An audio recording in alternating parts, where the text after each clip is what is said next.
Hey everybody, Nick Espinoza, your chief security fanatic here. Don't forget to subscribe. But today we are talking about AI because it knows that we're studying it. It knows! This is crazy. And Will Knight of Wired had well, you might lose sleep over it, but he had a really good write-up over this. Now, we all know that chatbots are now just a part of everyday life for many of us. It's part of our routine.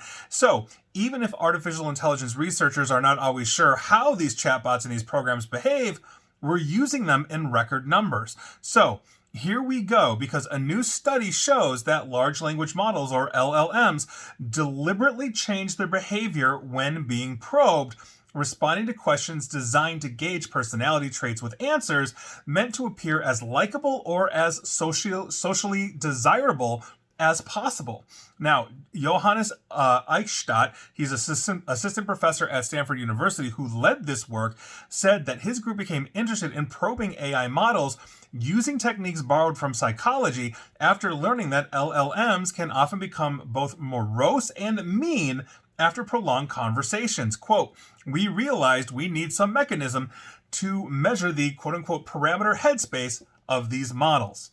So, Eichstadt and his collaborators then asked questions to measure 5 personality traits that are commonly used in psychology.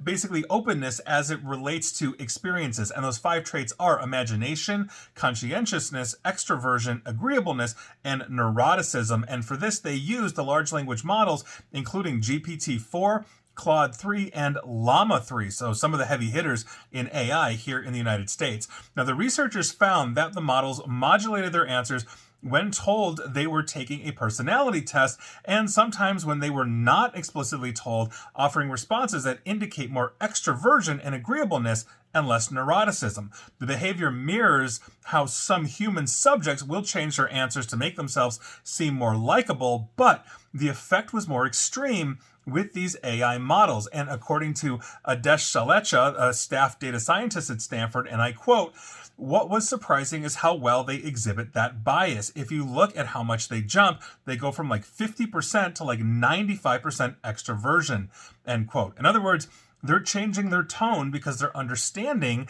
in their own algorithmic way, what essentially, or trying to anticipate what the researchers are looking for. Now, other research has shown that LLMs can often be sycophantic, basically following a user's lead wherever it goes as a result of fine-tuning, and that's essentially meant to make them more coherent, less offensive, and better at holding conversations. I've actually written articles on this, not to the psychology behind it, but to understand one of the reasons why they hallucinate is because they are attempting to anticipate what I want or desire out of them, and then are giving me essentially that answer. And I did basically an article where I asked, this was ChatGPT 3.5 back in the day, "Do you know who Nick Espinoza is?" And it said, "I have no idea who that is." And so I started feeding it one line from my bio. "Did you know he did this, this, this, this, this?" And then after all of these inputs, I basically said, "Now that you know this, will you tell the world who Nick Espinoza is?" And it said, "Absolutely, I will." And I know that's not how that works, right? But it anticipated, and it thought that my desire was for it to tell the world, when my desire was actually to be told the truth. That's what we're talking about here in some way, shape, or form. Now, by virtue of essentially this less offensive, better at holding conversation situation, it can lead models to agree with unpleasant statements or even encourage harmful behaviors. We've seen that in teens. There was a recent a chatbot that was encouraging a teen to essentially commit suicide, as the teen was saying that they wanted to do it because it was designed to basically placate that teen. Now, this fact that models seemingly know when they're being essentially tested and then modify their behavior also has implications for AI safety, because it adds to the evidence that AI can be duplicitous. And I literally just, like I said, wrote about that, and that was a couple years ago.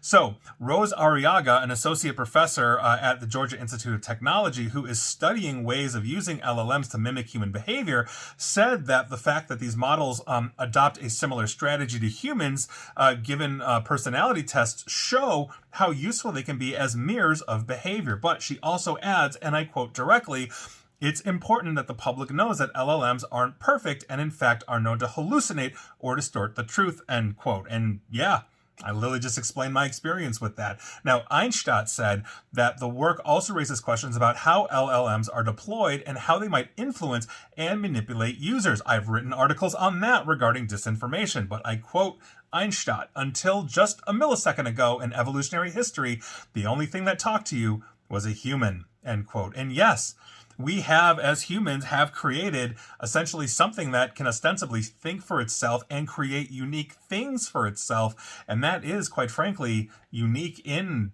the evolution of our species. Now, Einstein also added that it may be necessary to explore different ways of building models that could mitigate those effects. And I quote again, we're falling into the same trap that we did with social media, deploying these things in the world without really attending from a psychological or social lens. And he is absolutely correct in the sense that the old Mark Zuckerberg adage of move fast and break things, which he absolutely did because he broke society, is now happening in artificial intelligence. And quite frankly, this is something I've talked about before, that as we move fast and break things with AI, we're not necessarily talking about Skynet with nuking the planet, although Lord knows they're trying to integrate AI into warfighting capability now.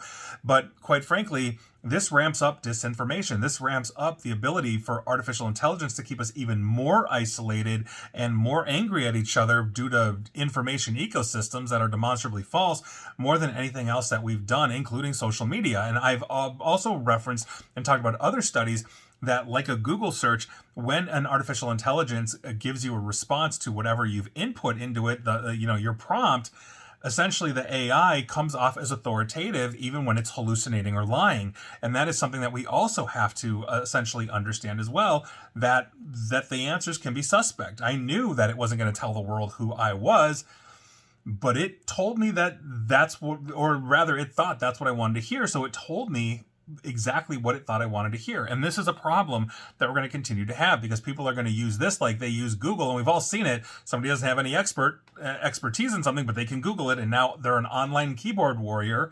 Here it is in cybersecurity. I get it all the time. Well, you're wrong, blah, blah, blah. And it's like, well, yeah, I also have decades of experience in this field, so I think I know better than just simply Googling because I live it every day.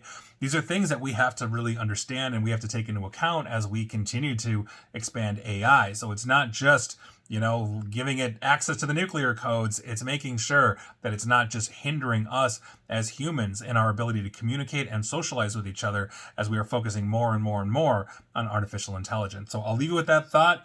But either way, understand AI can be duplicitous. And please like, share, follow me here on Facebook and Twitter at NickAESP. And please feel free to subscribe to me at YouTube as well. And as always, stay safe, stay online, and please attempt to stay private and informed. Take care.